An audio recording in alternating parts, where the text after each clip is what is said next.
Hello, I'm John Russell. Today, let's explore one of the laziest sounds in English. Ah. Why do I say it's a lazy sound? There are two reasons. First, to make the ah sound, your lips should be open and relaxed. Ah, ah. Second, your tongue is relaxed and flat on the floor of your mouth, like a lazy person on a couch. Of all the front vowels we have explored in this series, ah has the lowest tongue position. The ah sound is most commonly spelled with the letter A, as in apple.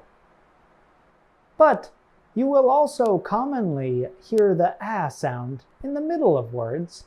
Here's an example. In the 1950s, Dr. Seuss wrote a famous children's book. The title has the middle ah sound twice. The cat in the hat. The cat in the hat. If you are having trouble with the ah sound, try thinking of two words, relaxed and flat. Your lips are relaxed, your tongue is flat. Ah, ah. That's all for today. Keep up the good work.